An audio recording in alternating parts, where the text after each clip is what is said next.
तो हमने लिखा है हॉर्मोन्स और हैप्पीनेस, इससे जुड़ा हुआ मामला।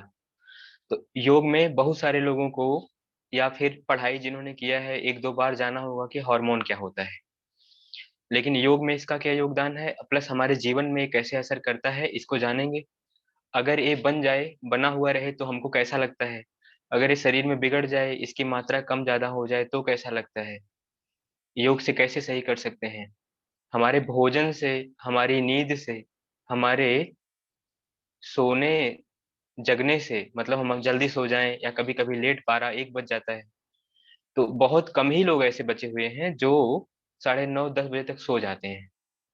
गांव में ऐसे लोग हैं अभी, नहीं तो बाहर जो है हर हर जगह पे यही है कि 11 तो बज ही जाएगा, लेकिन 11 बज जाता है कहते कहते बहुत सारे लोग का ये है कि 12:30-1 बज जाता है तब सोते हैं। एक चीज हमने देखा, जो लोग फाइनेंशियली जितना ऊपर जा चुके हैं उन लोगों की नींद उतनी कम हो चुकी है ना। आर्थिक रूप से संपन्न लोगों की नींद बहुत कम हो चुकी है, वो पूरा पूरा मैं देखता हूँ 1 बजे सोते हैं।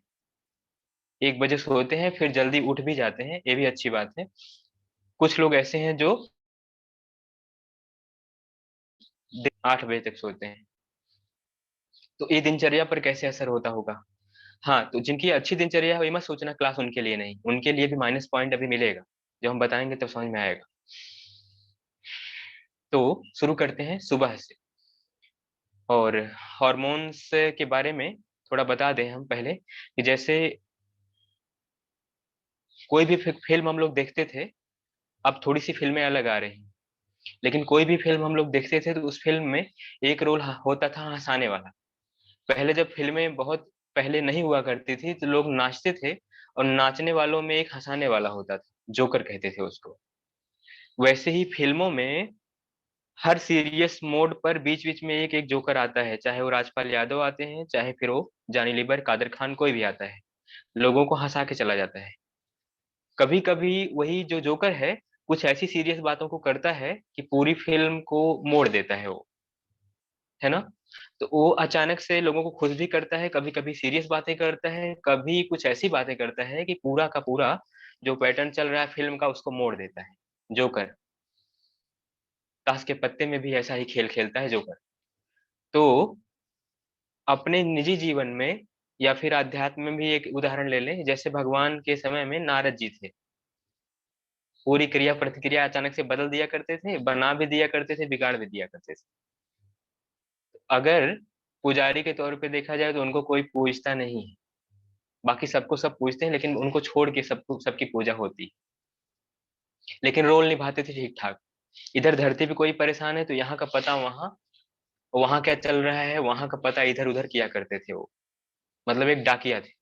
लेकिन उनका योगदान अच्छा था, अगर वो ना होते तो बहुत सारी चीजें ना हो पाती। अगर हम लोगों ने अच्छे से रामायण महाभारत देखी है तो सोच सकते हैं बात। ऐसे ही शरीर में हार्मोन का ऐसे ही योगदान होता है, अगर वो ठीक ठाक चल रहा है तो ठीक ठाक चलेगा, बिगड़ जाएगा, अकेले बिगड़ेगा तो सब बिगाड़ देगा पूरा। तो हार्मोन हार्मोन थोड़ा सा लिक्विड होता है, समझ लें कि आधा चम्मच का भी आधा, ब्लड में घुलता है। इंडोक्राइन सिस्टम होता है शरीर में, अंतःस्रावी ग्रंथियां, अंदर की तरफ स्राव करने वाली ग्रंथियां। स्राव मतलब उत्तेजित होकर के, जैसे पिचकारी में पानी रख दिया उसको दबा दिया तो पानी निकल जाता है, रंग निकल जाता है, वैसे ही तरह तरह के पिचकारी लगी हुई है शरीर में। पिचकारी समझ रहे हैं ना, मथुरा में होली खेलने वाली पिचकारी, वैसे ही तरह तरह का लगा हुआ है। तो हम लोगों के अपने आप ऑटोमेटिक होता है, वो ऑटो पायलट में चलता है। खाना खाया तो, नींद आ रही है तो, भूख लग रही है तो, लेटरिन जाना है तो भीतर जितनी भी क्रिया प्रतिक्रिया हो रही है उनमें कहीं ना कहीं हार्मोन्स का प्रभाव है। हार्मोन्स बिगड़ जाए तो सारी क्रिया प्रतिक्रिया बिगड़ जाएगी अंदर की। तो वो क्या है कि उद्दीप्त होके वही आधा चम्मच का भी आधा, उससे भी कम, बहुत थोड़ी मात्रा में ब्लड में ऐसे बूंद बूंद में निकाल देता है। अपने भीतर का जो भी हार्मोन होता है, कई हार्मोन होते हैं, अभी नाम गिनाएंगे। तो यहाँ ऊपर से लेके नीचे तक, मुख्य रूप से जो है जेनेटिकल पार्ट तक, सिर से लेके जेनेटिकल पार्ट तक, इतने ही दूर में हार्मोन होता है, सारा खेल इतने में चलता है। अभी हम ही लोगों में से कई लोगों में कुछ ऐसे हार्मोन होंगे जो लोग ठीक ठाक बैठेंगे और अच्छे से सुनेंगे, उनका मन लगेगा खूब। और किसी किसी के भीतर कार्टिसोल अगर थोड़ा ज्यादा मात्रा में होगा तो वो अकड़ेगा, थोड़ा सा ऐसे ऐसे करेगा, कहेगा सो लेते तो, या उठ के चले जाते तो, ये तो पका रहे हैं, ऐसा ऐसा आएगा मन में। वो जानता है कि सही क्या है गलत क्या है, लेकिन फिर भी हार्मोन की वजह से वशीभूत है, जैसे भूत पकड़ लिया उसको और अपने हिसाब से ले जाएगा उसको।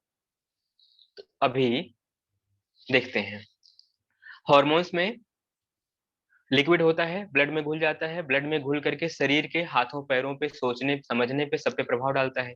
ये समझ में आया। अब हार्मोन कितने प्रकार के होते हैं और हार्मोन निकलते कहाँ से है उसको क्या कहते हैं? जहां से हार्मोन निकलता है उसको ग्रंथि कहते हैं, ग्लैंड। तो शरीर में बहुत सारी ग्रंथियां होती हैं। कुछ ग्रंथियां होती हैं जो अंदर की तरफ ब्लड ब्लड में हार्मोन को छोड़ देती हैं। कुछ ग्रंथियां होती हैं जो बाहर की तरफ हार्मोन को छोड़ती हैं या लिक्विड को छोड़ती हैं। तो उन्हें अंतःस्रावी ग्रंथि कहते हैं जो अंदर छोड़ती है, और जो बाहर की तरफ छोड़ती है उसको बहिर्स्रावी ग्रंथि कहते हैं। इससे हम लोग को कोई मतलब नहीं है। मतलब किससे है?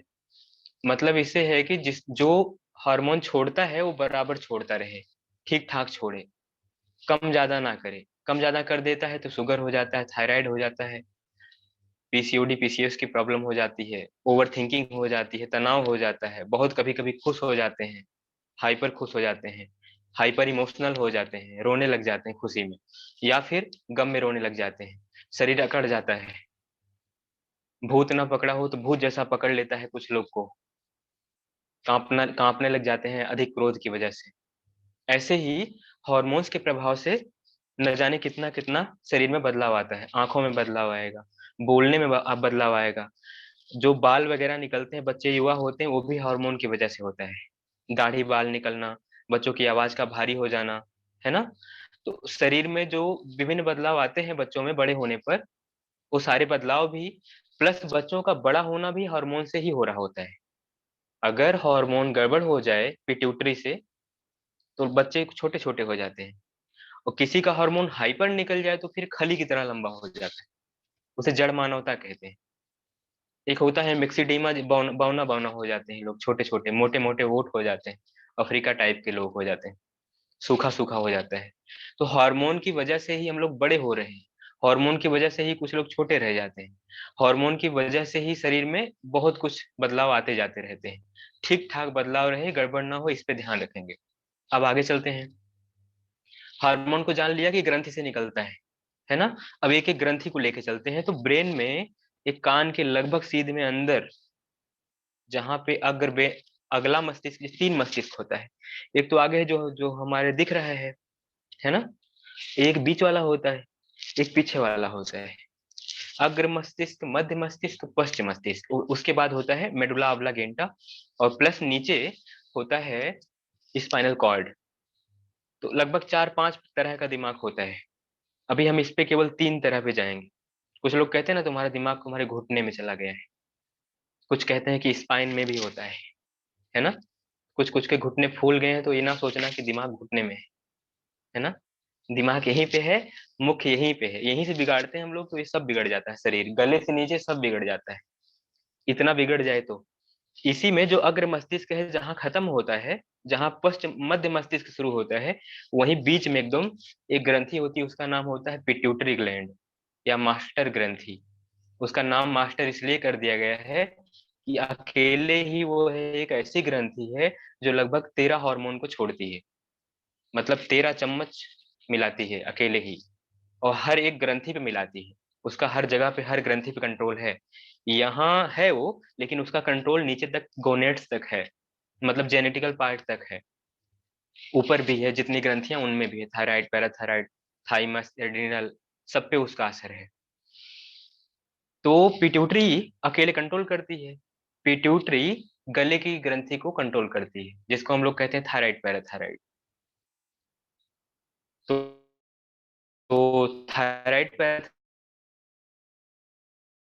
गले यहीं पे होती है, और गुलाबी रंग की ग्रंथि होती है। उस ग्रंथि में जब हार्मोन को छोड़ते हैं, कभी कभी मात्रा ज्यादा हो जाती है, कभी कम हो जाती है। इसका कारण है, तो कई सारे तरीके से बताया जा सकता है। तो एक तरीका हम ले लेते हैं, गले वाला तरीका ले लेते हैं। चक्रों से जोड़ देते हैं आसानी से। तो ये समझ लो कि चक्रों से जैसे विशुद्धि चक्र गले पे होता है, कोई बहुत झूठ बोलता है, बहुत ओवर थिंकिंग करता है ना, या भोजन ही उसका गड़बड़ है, कुछ भी कह सकते हैं, कई भी तरीके से गड़बड़ होता है, तनाव लेता है, ओवर थिंकिंग करता है, सही से उसका सोना जगना नहीं है, तो गले वाली ग्रंथि जो है थायराइड पैराथायराइड इस पे असर पड़ेगा। तो कई बार देखा गया है कि लोग एकदम फूल जाते हैं पूरा मोटे मोटे, मतलब गुब्बारे की तरह फूलते हैं, नहीं कि वजन बढ़ेगा, वजन बढ़ता है लेकिन फूलना ज्यादा हो जाता है, अक्सर फुलाव ज्यादा हो जाता है। तो थायराइड की वजह से लोग फूल जाते हैं पूरा।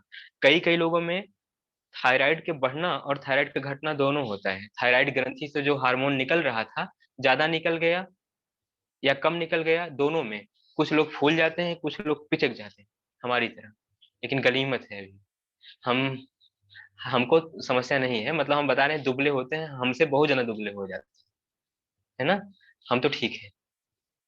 तो हाइपोथायराइड, हाइपरथायराइड, ये यहीं से पिट्यूटरी अकेले कंट्रोल कर रही होती है। अब फिर यहीं से नीचे चलते हैं तो यहाँ एक और ग्रंथि होती है थाइमस। तो ये पीछे असर करती है स्पाइनल कॉर्ड पे।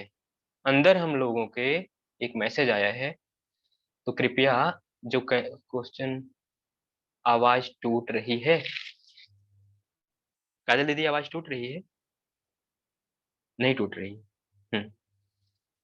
तब तो झगड़ा हो जाएगा, एक लोग कह रहे हैं टूट रही है, एक लोग कह रहे हैं नहीं टूट रही। टूट रही। टूट रही है, अच्छा, दो लोग कह रहे हैं, तब मानना पड़ेगा।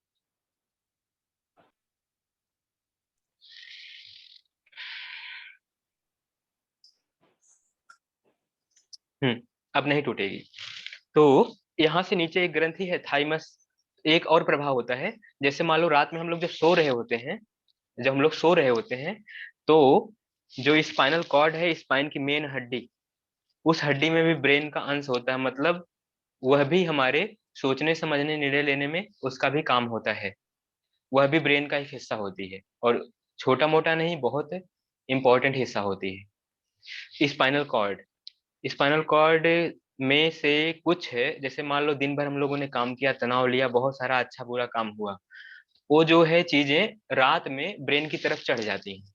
एकदम सिंपल तरीके से बता रहे हैं, एक लिक्विड समझ लीजिए, लिक्विड ब्रेन की तरफ चढ़ जाता है, और ब्रेन में जब जाता है तो ब्रेन में कुछ ऐसे कोशिकाएं होती हैं, कुछ ऐसी मतलब मशीनें लगी होती हैं जो उस लिक्विड को बैलेंस कर देती हैं, या यूं कहें कि फिल्टर कर देती हैं, साफ कर देती हैं उसके भीतर जो कचरा रहता है, और फिर उसको वापस भेज दिया जाता है स्पाइन में। तो उससे क्या होता है कि अगली सुबह जब हम उठते हैं तो हमको तरोताजा लगता है, लगता है कि तनाव गायब। और अगर 2 रात 3 रात किसी के घर शादी हो, जागा हो, तो ऐसा देखने को आता है कई बार, दिमाग सही से काम नहीं करता है, दिमाग सही से काम नहीं करता है, मतलब ऐसे ठहर जाएगा आदमी, जैसे लगेगा दिमाग बंद है, हो गया है। जब जाग जाएगा तो वो फिल्टर नहीं हो पाएगा, सफाई नहीं हो पाएगी, तो ऐसी समस्या होती है। प्लस और भी कई असर होते हैं थाइमस की वजह से, बच्चों पर भी बहुत असर होते हैं, बड़ों पे बहुत असर पड़ते हैं। लेकिन उसके नीचे अगर जाएं हम और ग्रंथियों की बात करें, तो उसके नीचे एक और ग्रंथि है जिसको हम कहते हैं, जो किडनी के ऊपर होती है, अधिवृक्क ग्रंथि, एड्रिनल ग्लैंड। उसके किडनी के ऊपर टोपी की तरह होती है, वो भी बड़ी इंपॉर्टेंट होती है, जो कॉर्टिसोल और 2-3 और इंपॉर्टेंट हार्मोन को छोड़ती है, लेकिन मुख्य रूप से कॉर्टिसोल की बात करते हैं। कॉर्टिसोल एक ऐसा हार्मोन है जिसको हम लोग अक्सर हम लोग कहते हैं ना, कॉर्टिसोल ज्यादा हो गया, जिम वाले ऐसे अकड़ के चल रहे हैं, गुस्सा आ रहा है इनको, मतलब बहुत ज्यादा ओवर थिंकिंग है, बहुत हाइपर रहते हैं, इनके भीतर कॉर्टिसोल ज्यादा है। कॉर्टिसोल एकदम खत्म हो जाए तब भी खतरा है। कॉर्टिस भगवान ने जो बनाया है कुछ भी खराब नहीं बनाया है, कॉर्टिसोल की मात्रा होनी चाहिए, लेकिन इतनी ना हो कि ज्यादा हो जाए, तब तो दिक्कत हो जाएगी, और कम भी ना हो जाए। उसको बैलेंस करने का काम उसका उल्टा करता है सेराटोनिन। कॉर्टिसोल ज्यादा हो जाएगा ना, तो सेराटोनिन प्राणायाम करके, ध्यान करके बढ़ा लेना चाहिए, नहीं तो रात की नींद गायब हो जाएगी, अकड़न जकड़न बनी रहेगी, मतलब मसल्स रिलैक्स नहीं हो पाएगा। जिम वाले करते हैं ना, जिम करके निकलते हैं तो मसल्स अकड़ी हुई रहती है, छोटी छोटी बात पे उलझ जाते हैं, है ना, बहुत दूर तक नहीं सोच पाते हैं। जिम में अब जो है योगा सेंटर खोल दिए गए, जिम और योगा सेंटर कंबाइन कर किए जा रहे हैं कई जगहों पे, gym centre plus yoga centre, gym after yoga लोग करते हैं, ताकि बैलेंस कर लिया जाए हार्मोन को, मानसिकता को, नहीं तो शरीर ठीक बन जाता है लेकिन दिमाग खराब हो जाता है। क्या वजूद रह जाता है किसी जिम वाले लोग क्या बहुत बड़ा कुछ काम कर पाते हैं? मुझे नहीं लगता है। योग करने वाले लोग बहुत बड़ा काम कर लेते हैं, बाबा रामदेव ने करके दिखाया है। लेकिन और कई जिम करने या पहलवानों का नाम मैं जानता हूँ जो कोई विशेष योगदान नहीं कर पाते हैं 50 60 70 80 की एज में ऐसे बॉडी दिखाने के अलावा। और नॉस्ट कल के एक हैं विदेशी, मैं देखता हूँ उनको, उन्होंने अपनी पूरी लाइफ में टारगेट किया जिम करने का, और जिम किया भी, बहुत अच्छी बॉडी बनाए, बूढ़े होने तक वो बहुत अच्छे रहे। और एक हॉलीवुड में एक्टर भी हैं जो मैं मुझे अपना आदर्श मानता हूँ, बहुत अच्छे हैं वो, उनको भी मैं देखता हूँ। लेकिन क्या है, वो लोग का अपने लाइफ में कुछ विशेष वो ऐसा नहीं कर पाते हैं जो मानसिक योगदान रहा हो समाज के लिए। शारीरिक योगदान देते हैं कि आने वाली पीढ़ियां ऐसे करती हैं, मसल्स हो सकता है कोई भी बना लेगा, लेकिन माइंड को बनाए तो माइंड को मैनिफेस्ट करे, हार्ट के पावर को बढ़ाता जाए और अपनी आध्यात्मिक पावर बढ़ाए, जो मानव बनाया गया है, जिस लिए उस लेवल पर जाए। शरीर बनाना कोई बड़ी बात थोड़े ना है, शरीर बनाया जा सकता है। शरीर में जिस लिए शरीर मिला है, उस मोटो को पूरा किया जाए तो ठीक रहेगा। मतलब मन का जिम किया जाए, मन का जिम किया जाए, आत्मा का जिम किया जाए, परिमार्जन किया जाए, आगे बढ़ा जाए, तब ठीक रहेगा। तो इसमें हम आगे चलते हैं। तो आगे क्या है इसमें, एड्रिनल हार्मोन से कार्टिसोल वगैरह निकलता है, तो जो थोड़ा सा अकड़न जकड़न लाता है, कभी मान लो आपातकाल में आपको बचाता है, जैसे सांप दौड़ा लिया, शेर आ गया, तो उसी को कहते हैं लड़ो या उड़ो, फाइट और फ्लाइट। ऐसा हार्मोन जो जैसे ब्लड में घुलेगा तुरंत ऐसे एकदम से ताकत आ जाती है, उठ के भाग जाते हैं। या फिसल के गिर रहे होते हैं तो रैपिड एक्शन में तुरंत ब्लड में घोल देता है, सोचो कितना तेज काम करता है। तुरंत ब्लड में घोलता है और स्पार्किंग होती है न्यूरॉन्स में, और तुरंत हाथ एक्टिव होकर के जमीन पे जाता है ताकि हाथ रख लें और गिरने से बच जाएं। तो विषम दशाओं में हमारी मदद करता है एड्रिनलिन हार्मोन जो निकलता है एड्रिनल ग्रंथि से। उसके नीचे जाएं, और सारी, जैसे अग्नाशय भी एक ग्रंथि है जहां से अल्फा बीटा और गामा, इस तरह से अल्फा बीटा और डेल्टा शायद, इस तरह से हार्मोन निकालने वाली उद्दीपिकाएं होती हैं, ग्रंथियां होती हैं, जो उसको हम अग्नाशय कहते हैं, जिसकी वजह से डायबिटीज होता है। यह भी एक ग्रंथि है। लीवर भी एक ग्रंथि है, गाल ब्लैडर भी एक ग्रंथि ही है। ग्रंथि की तरह ही तो है, जैसे मतलब ऐसे दबाया और उसमें से निकल गया। उसमें दबाने हम लोग हाथ डाल के थोड़ा ना दबाते हैं, वो तो भगवान दबवाते हैं, सब ऑटोमेटिक चल रहा होता है। लेकिन बाद में जब हम लोग बिगाड़ देते हैं, तब दवा डालते हैं अंदर की, दवा जाओ तुम दबाओ तो इतना हार्मोन निकलेगा तो इतना काम हमारा होगा। और दवा को दिमाग खराब हो गया, ज्यादा निकाल दिया तो, कम निकाल दिया तो, नहीं निकाल पाया तो और दवा दो। यही सब तो होता है। इंसुलिन कितना निकलना चाहिए, इंसुलिन कितना निकलना चाहिए, कितना निकल रहा है, यही पैमाना लेते हैं स्केल पे, इतना इतना डायबिटीज इनका आ रहा है, खाली पेट भरे पेट। इसके हिसाब से डॉक्टर या वैद्य लोग उतनी मात्रा में इंसुलिन की गोली देते हैं कि यह इतना निकल रहा है, इतना और निकल जाता तो इसका काम चल जाता, इसका शुगर बैलेंस रहता, चीनी इसके शरीर में बैलेंस रहती। तो उसी में ग्लाइकोजन को ग्लूकोज में बदलने वाले हार्मोन भी होते हैं। जो हम लोग खाना खाते हैं ना, खाना ज्यादा खा लिया तो कहाँ कहाँ जाता है, कुछ तो फ्लश आउट हो जाता है, लेकिन वो जो भोजन हमने लिया था, जिससे हमको ताकत मिलनी चाहिए थी, काम भर के मिल गई, अब जो ताकत बची वो कहाँ रहती है? वो भी हमारे अग्नाशय से निकले हुए एक हार्मोन बैलेंस कर लेता है, उसको उसको लीवर में इकट्ठा कर लेता है, ताकि जब तुमको खाना नहीं मिलेगा, पार्टी उर्टी नहीं करोगे, तो हम जो है तुम्हारे भीतर से इस जो इकट्ठा किया गया है ताकत को वापस छोड़ेंगे, और यह टूटेगा एटीपी एडीपी में, और तुम्हारे शरीर में ऊर्जा जनरेट होगी।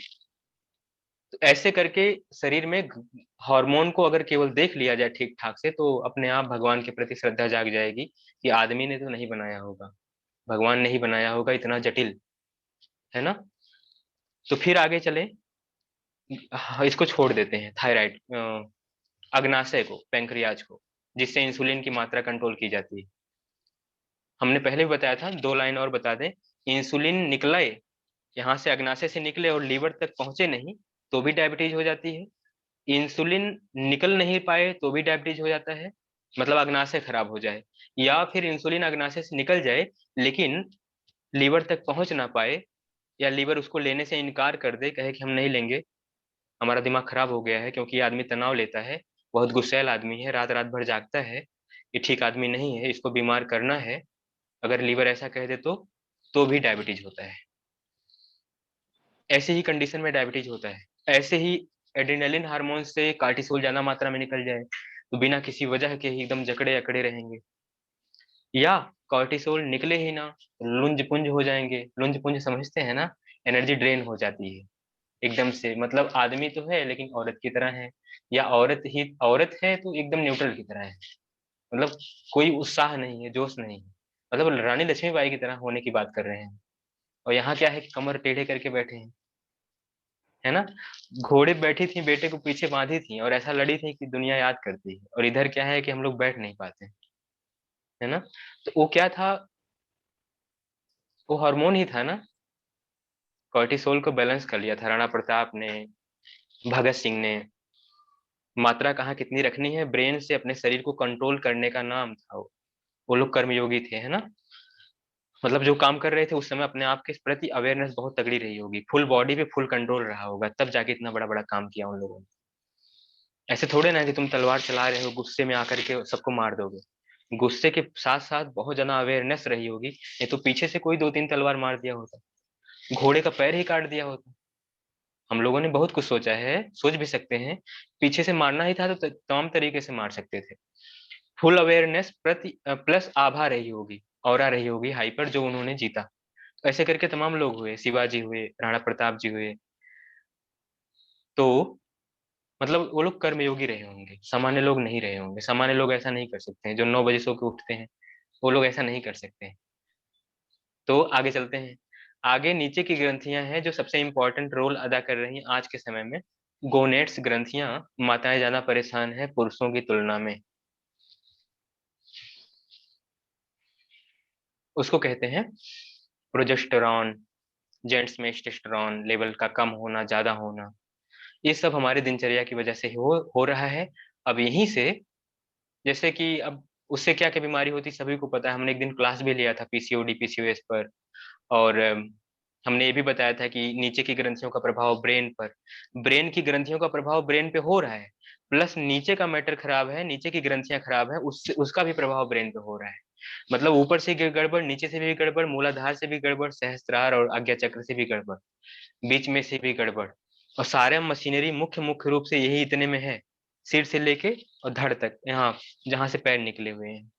हाथ में कोई विशेष टेक्निक वाली मशीन नहीं लगी, यहाँ कमर से नीचे पैरों में भी कोई विशेष मशीन नहीं। जितनी मशीनरी भगवान ने जितनी कलाकारी दिखानी है इतने में दिखाए, है ना।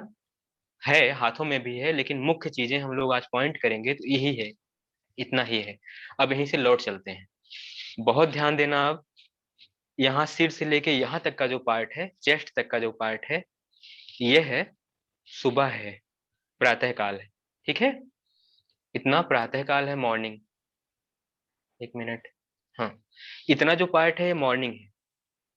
इसके बाद जो पार्ट है, ये चेस्ट से नीचे का जो पार्ट है, लगभग लगभग इंटेस्टाइन तक या नाभि तक, वह है दोपहर है। और उसके नीचे का जो पार्ट है, आवाज जा रही है ना। हम्म, आवाज जा रही है। उसके नीचे का जो पार्ट है वह शाम, शाम है। शाम मतलब इवनिंग है। यहाँ से यहाँ तक का जो पार्ट है ना, यह मॉर्निंग हमने बोल दिया। तो मॉर्निंग का मतलब क्या है, पढ़ाई लिखाई ध्यान, है ना, साधना पूजा, ऐसी चीजें, इतने दूर में प्रातः काल।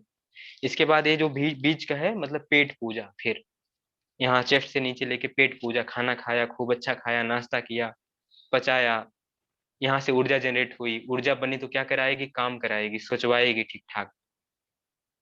ये बीच का हो गया। नीचे का क्या है, नीचे का है एनर्जी को, नई एनर्जी, मतलब प्रोड्यूस करना, कुछ नया निर्माण करना, क्रिएटिविटी है नीचे।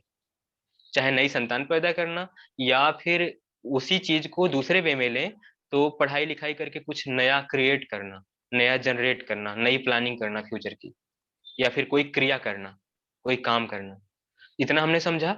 अब इसी को कहते हैं कफ, बीच को कहते हैं पित्त, और नीचे को कहते हैं वात।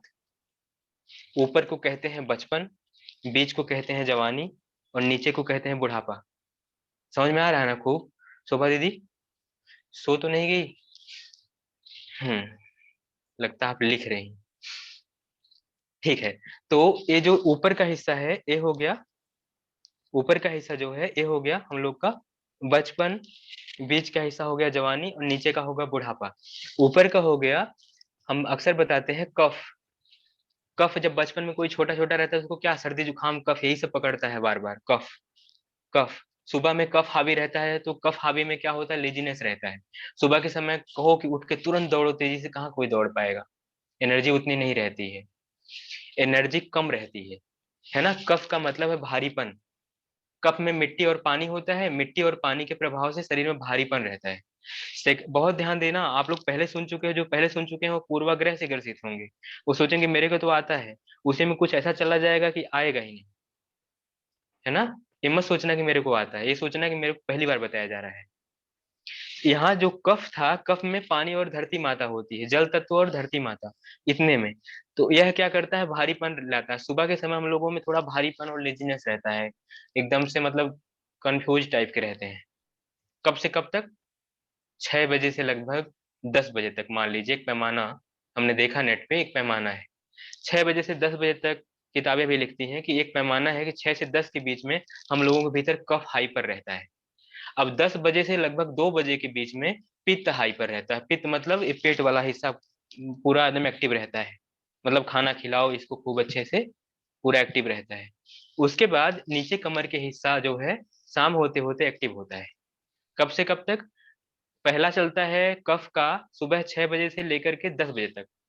पित्त का चलता है 10 बजे से लेकर 2 बजे तक। 2 बजे के बाद शाम तक लगा, 2 बजे से 6 बजे तक चलता है वात का समय। ठीक है, तो सुबह हो गया कफ, दोपहर में हो गया पित्त, और शाम को हो गया वात। अब ध्यान देंगे। हाँ, सुबह में हम लोगों को क्या करना है कि सुबह में जो हम सो के उठेंगे ना, तो सो के उठते हैं लगभग 6 बजे तक। तो 6 बजे तक हमारे भीतर कफ एक्टिव रहता है खूब, कफ एक्टिव रहता है। और ये इतना जो पोर्शन है इसमें लेजीनेस टाइप का रहता है, मन में भी और शरीर में भी, क्योंकि भुजाएं और कंधा और सब इसी में आ रहा है, फेफड़े तक, और कफ का ही स्थान भी होता है।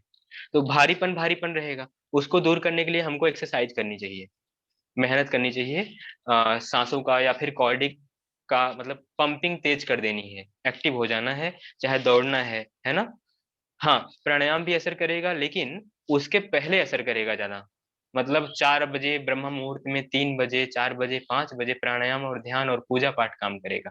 6 बजे के बाद हम लोग को आसन काम करेगा, जिम जुम्बा और कार्डियो काम करेगा, डांस काम करेगा, अच्छा काम करेगा। उसके बाद फिर क्या करना है, 10 बजते बजते, 10 बजते बजते हमको एक्सरसाइज कर लेना है। इतना ही अभी लें, अभी और चीज छोड़ दें। बस ये मान के चलें कि 6 बजे से 10 बजे के बीच में हमको एक्सरसाइज कर लेना है, चाहे थोड़ा लेट हो जाए चाहे पहले हो जाए। और बीच में अभी कोई काम ना लीजिए, ये मत सोचिए कि दवा खाना है, नाश्ता करना है, वो बाद में हम बताएंगे। अब 10 से 2 बजे के बीच में चलते हैं, दोपहर में क्या करें। दोपहर में ये बीच वाले हिस्से में ऊर्जा चली जाती है, बीच वाले हिस्से में सारी ऊर्जा चली जाती है, जिसको हम प्राण ऊर्जा कहते हैं। अब क्या करेंगे, दिन का समय है, दोपहरी झलक रही है।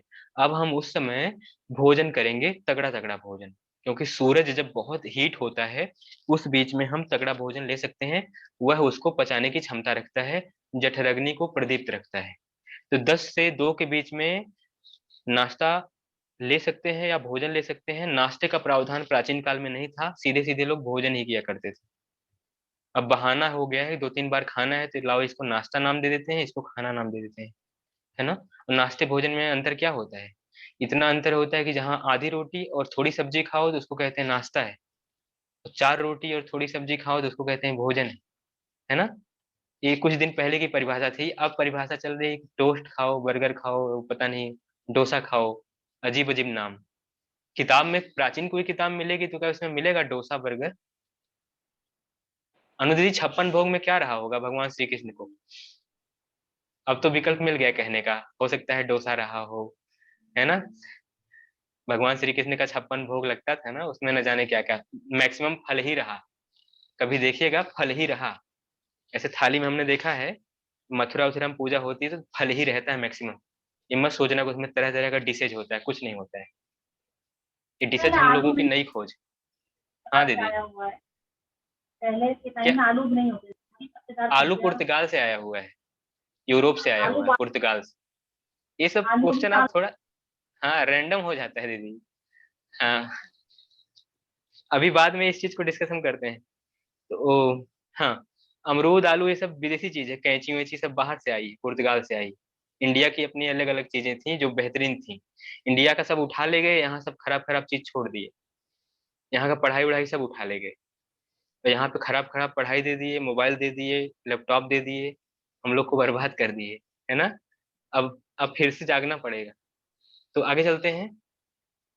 दोपहर तक हम लोगों ने खाना खाया, अच्छा अच्छा खाना खाया।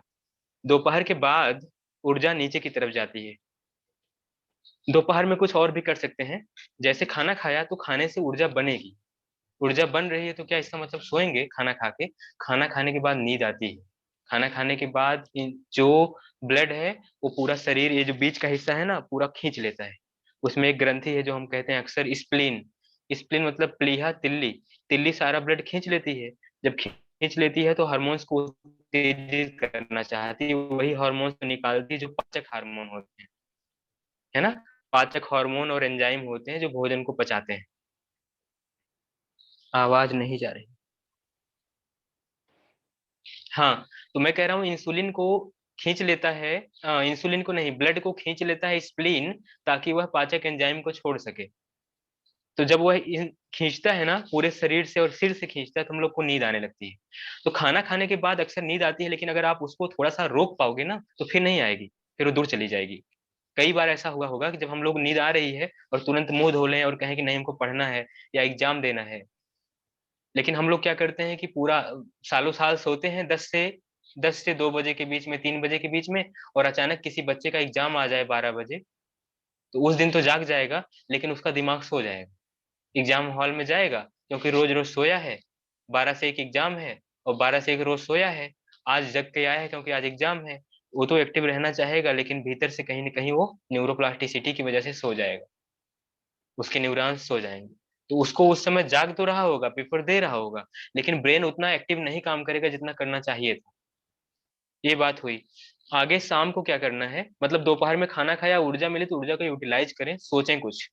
हालांकि थिंकिंग पावर बहुत अच्छी नहीं होती है दोपहर के समय में, मतलब कोई निर्णय लेना हो तो ठीक नहीं है। अपने बारे में क्या काम करना है, क्या प्लान करना है, कुछ करके देखना है, करते रहिए, उसको करते रहिए। लेकिन कोई डिसीजन लेना है ना, कोई गहरी बात करनी है तो शाम को करें, जब वात का समय आता है। वात का समय आता है, शाम होती है। जैसे मान लो ध्यान करना है, पूजा पाठ करना है, तो दोपहर में ठीक नहीं रहेगा, शाम को ठीक रहेगा। सुबह में ठीक रहता, जब कफ था, धरती माता थी, जल तत्व था, भारीपन था, शांति थी, पीस था, उस समय करना था, या फिर शाम को करना था। जैसे रेडियो सुबह और शाम को बढ़िया पकड़ता है, दोपहर में ठीक से नहीं पकड़ता है कनेक्शन। ऐसे ही हम लोग भी दोपहर में कनेक्शन ठीक नहीं पकड़ते हैं। दोपहर में एनर्जी बनाएं, एनर्जी से लगातार काम करें, वर्क करें, सूर्य नाड़ी एक्टिवेट है। शाम हो रही है तो धीरे धीरे मेंटल वर्क की तरफ जाएं। शाम को ध्यान प्राणायाम ये सब चीज कर सकते हैं, सुबह में भी कर सकते हैं, शाम में भी कर सकते हैं। अब शाम हो गई तो शाम को सूरज डूबने से पहले खाना खा लेना है, नहीं तो सूरज डूब गया तो जठराग्नि बुझ जाएगी। जठराग्नि मतलब पेट की अग्नि जो खानों को पचाती है वो बुझ गई, तो फिर खाना खाया तो खाना पचेगा नहीं ठीक से, और बीमारियां होंगी। रात में 9 बजे खाना बनता है, 10 बजे खाना बनता है, इलाहाबाद में 12 बजे खाना बनता है, बच्चे खाते हैं, पूरी रात जगते हैं, है ना। 12 बजे, 11 बजे तो बनता ही बनता है, 12 बजे तक खा लेते हैं। हम लोग खुद 12 बजे तक खा के सो जाते थे, है ना। उसको माना जाता है ठीक ठाक बन गया है। कभी कभी ऐसा भी हुआ है कि 1 बजे भी खाना खाए हैं, जैसे कोई पार्टी हो तो पार्टी लेट हो जाती थी, 1-1 बजे तक खाना खा के सोते हैं लोग। अब देखें यहीं से शाम के बाद क्या करना है। सुबह दोपहर शाम, सुबह कफ, दोपहर में पित्त, शाम को वात। अब आगे ये जो सर्किल हम लोग का है ना, अब रात हो रही है, शाम को वात है, 6 बजे तक। 6 बजे के बाद फिर से, 6 बजे के बाद फिर से अलग सर्किल शुरू हो जाएगा। इसको मैं आप लोग को दिखाऊं अगर, इसमें नहीं ले पाए उसका फोटो, नहीं तो हम दिखाते तो ठीक रहता। इसमें शायद दिखेगा आप लोग को, देखिए। उल्टा दिख रहा है, सीधा दिख रहा है? सीधा दिख रहा है, हाँ। पढ़ने में आ रहा है दीदी? अगर पढ़ने में आ रहा है तब मैं बता पाऊंगा। तो अब मैं बता रहा हूँ, देखिए।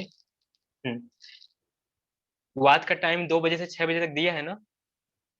अच्छा, परेशान ना होइए उमा दीदी, तनाव में आ गई हो, हार्मोन आपका गड़बड़ हो जाएगा। हम बता रहे हैं, खूब अच्छे से समझ में आ जाएगा। देखो, ये जो है ना, हमने बोला पित्त का समय दोपहर 10 बजे से लेकर 2 बजे तक का दिया है। शाम को हमने बोला 2 बजे से लेकर 6 बजे तक वात का समय रहेगा। 2 से 6 के बीच में सूरज डूब रहा है, हम लोग को खाना खा लेना है उसके पहले ही, सूरज डूबने के पहले ही। और नहीं तो फिर कफ का समय चालू हो जाएगा, कफ का समय फिर चालू हो जाएगा 6 बजे से लेकर के, वो चलेगा 10 बजे रात तक। कफ का मतलब ही है कि शांत कर देगा, कूल कर देगा। 6 बजे से 10 बजे के बीच में अगर नहीं सोए तो फिर नींद सही से नहीं आती है। हाँ, 10 से 11 हो सकता है। 11 से लेट अगर करते हैं तो सही से नींद नहीं आएगी, क्योंकि 6 से लेके रात में, शाम को 6 बजे से लेके 10 बजे तक सर्किल चलता है। जो सर्किल सुबह चलता है वही सर्किल रात में भी चलता है। सुबह में क्या था, 6 बजे से 10 बजे तक कफ था ना, शाम में भी वही चीज चलेगी, 6 बजे से 10 बजे तक कफ चलेगा। फिर 10 बजे से रात में 1 बजे तक पित्त चलेगा। उस समय पित्त क्या करेगा, दिन में तो हम लोगों ने खाना खाया था, रात में पित्त क्या करेगा, रात में वही पित्त खाना नहीं मांगेगा। खाना मांगेगा कैसे, वो तो सो रहा आदमी। तो रात में क्या करेगा, जब खाना नहीं पाएगा तो बीमारियों को खाएगा, शरीर के फैट को खाएगा, मोटापा को खाएगा। रात में 10 बजे से 1 बजे तक जो पित्त है, वही पित्त जो दोपहर में खाना मांग रहा था दिन में, वो रात में खाना नहीं पाएगा क्योंकि आदमी सोया है। उसको जगा के थोड़े ना कहे खाना लाओ, रात में कौन खाता है।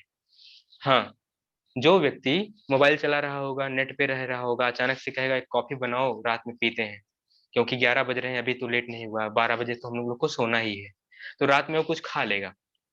तो जहां बॉडी को, शरीर को साफ करना था, जहां शरीर को ठीक करना था, बीमारियों को खाना था, स्टोन को, या फिर किसी भी तरह का जो शरीर में समस्या है, जिसको शरीर रिपेयर कर रहा होता है, पित्त रिपेयर करता है। पित्त बीच में है ना, पित्त रिपेयर का काम करता है। विष्णु, भगवान विष्णु से जुड़ा है पित्त, पालन करता है वो, बीच में रिपेयर करता है कुछ बिगड़ेगा तो पित्त रिपेयर कर रहा था, लेकिन रात में भी उठ के हमने खा लिया। तो भगवान विष्णु पालन करता है, वो पालन करेंगे, फिर खूब पेट वोट बढ़ाएंगे, मोटे करेंगे, चलो और मोटे हो जाओ, चलो तुम्हारी स्टोन थोड़ा और बढ़ा देते हैं 1 mm, अभी 5 mm है, लाओ 1 mm और बढ़ा देते हैं, काफी पियो। हाँ, तो रात में वो थोड़ा सा और बढ़ा देंगे। तो रात के समय में जो 10 से 1 का बीच का टाइम है, 10 से 2 का टाइम है ना, इस टाइम पे हम लोगों को गहरी नींद सोना चाहिए, ताकि बॉडी खुद को रिपेयर कर सके। प्रोटीन, अमीनो एसिड्स बॉडी को रिपेयर कर सकते हैं, जो करते ही हैं। प्लस फिर 2 बज गया, 2 बजे से आगे का जो समय है वो क्या था, वात का समय था। रात दिन दोनों में चार्ट एक ही रहेगा, भूलना ही है।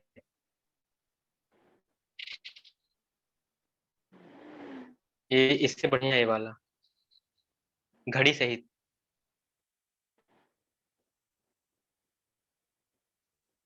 दिख रहा है ना आप लोग को?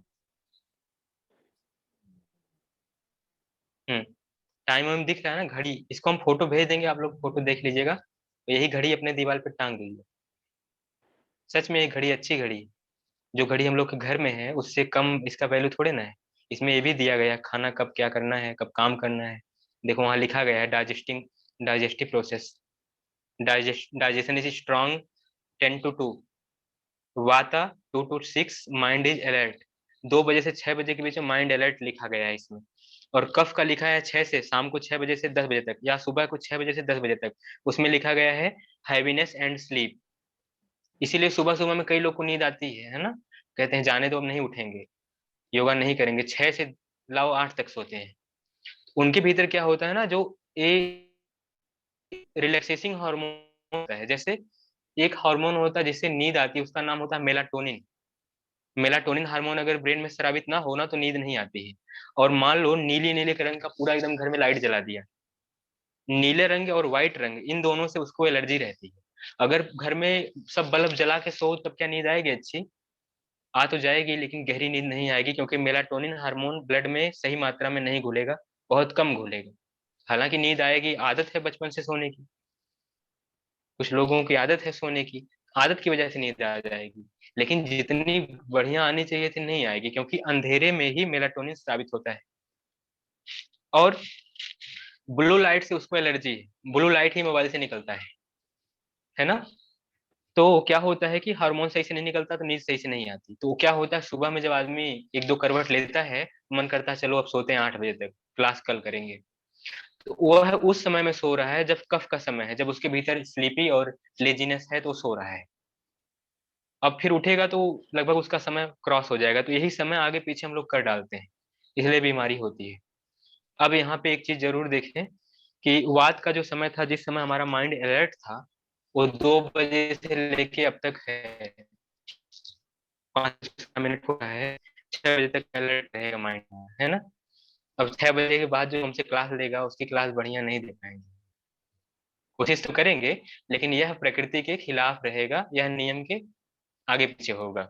हाँ, एकदम ये टाइम देख करके नहीं होता है, 6 से 7 भी हो सकता है और 6 से 5 भी हो सकता है, या फिर ब्रेन को किसी ने प्रोग्राम कर दिया है तो ब्रेन उस हिसाब से थोड़ा आगे पीछे 2 घंटा 3 घंटा चल सकता है। लेकिन जो प्रकृति का नियम है वो यही है कि उगने के साथ साथ, सूरज डूबने के साथ साथ हम लोगों का मेटाबॉलिज्म, एनाबॉलिज्म, कैटाबॉलिज्म, वात पित्त कफ पंच तत्व सब आगे पीछे होते रहते हैं।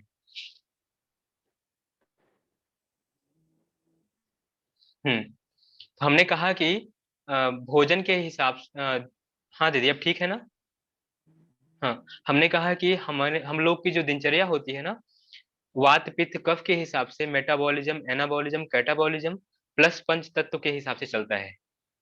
पंच तत्व में धरती अग्नि आकाश हवा पानी, जो भी हम बताते हैं आप लोग को, पांचों तत्व कम ज्यादा होते रहते हैं।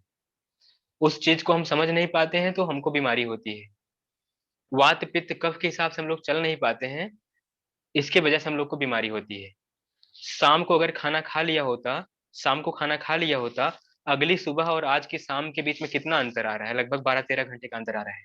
ये जो 12-13 घंटे का अंतर आ रहा है, ये हमारी बीमारियों को खत्म करने में काम आएगा। मतलब जब पेट खाली रहेगा तभी पेट की सफाई हो सकती है। जैसे रोड पे झाड़ू लगाना है तो यातायात पुलिस को, ट्रैफिक वाले पुलिस को गाड़ियों को रोकवाना पड़ेगा ताकि झाड़ू लग सके। अगर गाड़ियां आ जा रही होंगी तो कैसे कोई झाड़ू लगाएगा। रात में अगर 6 बजे के बाद हम खाना खाना शुरू करते हैं, मैक्सिमम 6 से 7 हो जाए, उसके बाद भी अगर हम खाना खाना शुरू करते हैं, तब सफाई उतनी अच्छी नहीं हो पाएगी जितना होनी चाहिए थी। जब सफाई अच्छी नहीं हो पाएगी तो बीमारी ठीक से जाएगी नहीं। और खाना खाते क्यों है, सोचते हैं कि जब पौधे में पानी नहीं डालेंगे पौधा सूख जाएगा। इसका मतलब ये थोड़े ना कि पौधे को पानी बोर दिया पूरा एकदम से, ट्यूबवेल चला दिया और पानी डूबा हुआ है एकदम से, मतलब दिन ब दिन दिन रात खाना खाना खाना, ऐसा होता है ना। थोड़ी देर कुछ बैठे थे तब तक किसी ने चाय लाया, तब तक किसी ने कुछ और लाया, तो जो लाया तो वो फिर कभी लौटा थोड़े ना है, लाओ थोड़ा पी लेते हैं। बहुत कम ही लोग लौटाते हैं चाय वगैरह, या कुछ अच्छा मिल जाए तो उसको लौटाते नहीं हम लोग, टाइम वाइम नहीं देखते तब। तब ये सब लगता है ज्ञान की बातें बेकार है।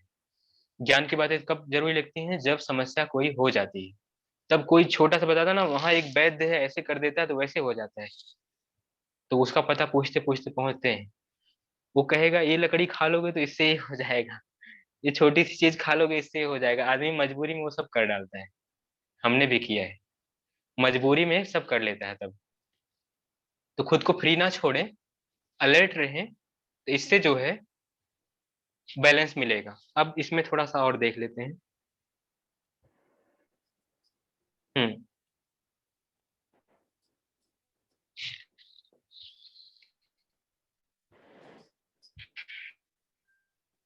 तो जो टाइम है ना 2 से 5 बजे के बीच का, या जो अभी दिन का टाइम है, इसके बीच में अंतर क्या है। दिन वाले का भोजन का अंतर तो हम लोगों ने देख लिया कि 10 बजे से 2 बजे के बीच में दिन अगर है तो खाना खाएंगे और वर्क करेंगे। सुबह के टाइम में अगर वही टाइम का कंपैरिजन किया जाए, जो 2 बजे से 6 बजे तक दिन हुआ, या 2 बजे से 6 बजे तक जो अभी रात होगी, रात हो जाएगी, सुबह होगी अगली, तो 2 से 6 बजे के बीच में रात में क्या होता है, 2 से 6 बजे के बीच में दिन में क्या होता है, इस अंतर को भी समझ लें। दिन में चंद्र नाड़ी हाइपर होती है, योग कहता है। दिन के समय सूरज आसमान में होते हैं ना, तो हम लोगों का चांद एक्टिवेट रहता है, मतलब बाई नाड़ी नाड़ी एक्टिवेट रहती है। तो दिन के समय बाई नाड़ी एक्टिवेट रहती है, और 2 बजे से 6 बजे के बीच में हम लोग ठीक ठाक काम कर सकते हैं, सही से डिसीजन ले सकते हैं, या कोई चीज को क्रिएट कर सकते हैं, है ना। क्योंकि बाई नासिका हमारे राइट ब्रेन से जुड़ी हुई है, और राइट ब्रेन का काम ही है क्रिएटिविटी, कुछ निर्माण करना। तो 2 बजे से 6 बजे के बीच में हम लोगों में दिन में निर्माण करने की क्षमता रहती है, कुछ भी क्रिएट करने की क्षमता रहती है ना। और यही चीज रात में अगर देखें, इसका सेम उल्टा होता है। रात में जब हम लोग सोए हैं और 2 से 6 बज रहा है, सुबह हो रही है, तो हम लोग का राइट नासिका उस समय, क्योंकि रात रहती है, रात के समय सूर्य नाड़ी चलती है, रात में चंद्रमा रहता है, चंद्रमा शीतल होता है, तो शरीर के भीतर का सूरज जाग जाता है, क्योंकि आदमी ठंडा ना पड़ जाए, इसके भीतर का सूरज जाग जाता है। सूरज जाग जाता है तो वही सुबह में 2 से 6 बजे के बीच में बॉडी को साफ करना चाहता है, डिटॉक्स करना चाहता है, मन को भी साफ करना चाहता है, तन को भी साफ करना चाहता है। अब मन को साफ करने का तरीका क्या हो सकता है? पूजा पाठ ध्यान, है ना। और वहीं पे तन को साफ करने का तरीका क्या हो सकता है? उसी समय सुबह उठें और शौचालय जाएं, शरीर को साफ करें, नहाएं, ब्रश करें, कान साफ करें, नाक साफ करें, है ना, पेट साफ करें। तो 2 से 6 के जो बीच का टाइम सुबह का है ना, वो प्यूरिफिकेशन का है, mental purification plus physical purification, शरीर और मन दोनों को साफ करना। अब रह क्या गया सोनल दीदी, क्या रह गया? ये 6 बजे से 10 बजे का टाइम रह गया। इसमें हमने शुरू में बता दिया था आसन करना है, लेकिन रात में क्या करना है? रात में सो जाना है।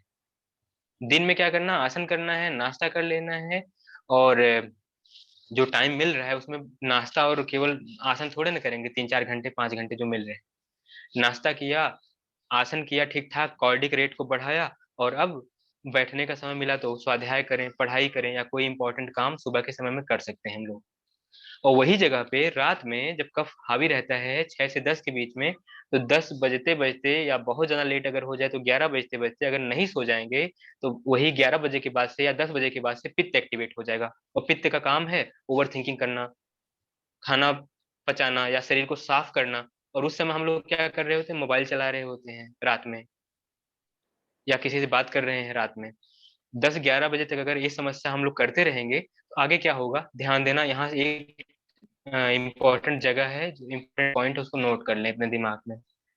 रात में 10 बजे से 11 बजे के बीच में मेलाटोनिन स्रावित होने वाला होता है, और उसके लिए जरूरी होता है झपकी, जम्हाई और नींद। थोड़ा सा स्लम्बर आता है अंदर से, ऐसे उदासी सी, और उसी में अचानक से फोन बज गया, उठा लिया और देखने लग गए, कोई वीडियो, कोई फोन, कुछ भी, उसी में व्यस्त हो गए। तो क्या होता है? वो टल जाता है, मतलब हार्मोन रुक जाता है वहीं पे, नहीं निकल पाता सही से। फिर क्या है कि नींद ही नहीं आएगी। तो कुछ लोग कहते हैं ना, मेरे को नींद नहीं आती है, 1 बजे तक, 2 बजे तक जागते हैं, 3 बजे तक जागते हैं। उन्होंने अपना सर्केडियन क्लॉक बिगाड़ लिया है, जो ह्यूमन बॉडी का एक क्लॉक होता है उसको बिगाड़ दिया है। और बनेगा कैसे? बस 2-3 दिन, हफ्ते भर कोशिश करो कि 10 बजे सो जाएंगे, भले नींद नहीं आएगी, इस करवट उस करवट, लाइट बुझा के ऐसे ऐसे करते हुए सो जाएंगे। कहाँ कोई प्रयास करता है? 3-4 दिन नहीं करेगा, एक दिन करेगा, कहेगा नहीं सर आपका कहना गलत है, नींद आई ही नहीं। तो हम कह रहे हैं प्रयास करो, कल भी प्रयास करो, परसों भी प्रयास करो, आएगी कैसे नहीं। और कुछ लोग कहते हैं सर आप कहते हो सुबह शौचालय जाओ, शाम शौचालय जाओ, हम तो एक बार जाते हैं, एक ही बार जाएंगे, पेट हमारा एक ही बार में साफ हो जाता है। और दिन में जो खाना खाया था वो कहाँ गया? हवा में चला गया क्या? वो पेट में ही है, उसको बाहर निकालना पड़ेगा। शौचालय जाओ, 2 दिन जाओ, 3 दिन जाओ, टाइम टाइम जाओ, अपने आप शौचालय में वो मल बाहर आ जाएगा। जो सुबह शाम शौचालय जाएगा उसको भूख अच्छी लगेगी खुल करके, उसके भीतर आभा बढ़ेगी, उसके चेहरे पे और शरीर में चमक रहेगी, नहीं तो चमक वमक गायब हो जाएगी। 1 टाइम जाने वाले लोग ग्लो नहीं कर सकते। हाँ, योगी लोग की बात अलग है, एक समय खाना खाते हैं। अब इधर जो है चाय काफी मसाला चल रहा है, खाना दम पे दम चल रहा है, नहीं केवल एक टाइम जाएंगे, क्योंकि एक ही टाइम पेट साफ। हमारी जो सर्केडियन क्लॉक होती है, बायोलॉजिकल क्लॉक होती है, इसको हमने बिगाड़ दिया है, इसलिए ऐसा हो रहा है। उस ग्राफ में जो हमने ग्रुप में भेजा है उसमें जो थकान है, कमजोरी है, वो जो जितनी भी चीजें हैं ना, वो सब हमारी इसी क्लॉक को सही करने से सही हो जाएगी, वात पित्त कफ के हिसाब से चलने से सही हो जाएगी। इन चीजों को हमने समझा, और हम इसको और अच्छे से समझाएंगे, और इस पे हफ्ते में अभी हार्मोन की क्लास छूटी हुई है, पीसीओडी पीसीओएस की क्लास कंप्लीट नहीं हुई है, तो हम सोच रहे हैं कि टॉपिक टू टॉपिक हर दूसरे तीसरे दिन चलाएंगे, बीच में प्राणायाम होगा तो ठीक रहेगा। करते हुए बनेगा, मतलब ये समझ में आएगा कि प्राणायाम क्यों कर रहे हैं। नहीं तो बस क्यों करते करते कुछ दिन के बाद मन में आता है क्यों कर रहे हैं, तो फिर मन करता है जाने दो अब नहीं करेंगे। इससे पता रहेगा ना यूं कर रहे हैं ऐसे कर रहे हैं। तो किसी के कोई क्वेश्चन हो? एक मिनट, नहीं टाइम हो चुका है, क्वेश्चन कर ले लेते हैं और टॉपिक को आगे बढ़ाएंगे तब फिर। वैसे कल प्राणायाम करेंगे, हमारा मन कर रहा है, क्वेश्चन आप लोग मैसेज कर देना, हम जवाब दे देंगे, है ना। कल हम लोग प्राणायाम करेंगे। तो इस क्लास को यहीं लीव करते हैं। आप सभी को प्रणाम, सभी को जय जिनेन्द्र, जय श्री कृष्ण।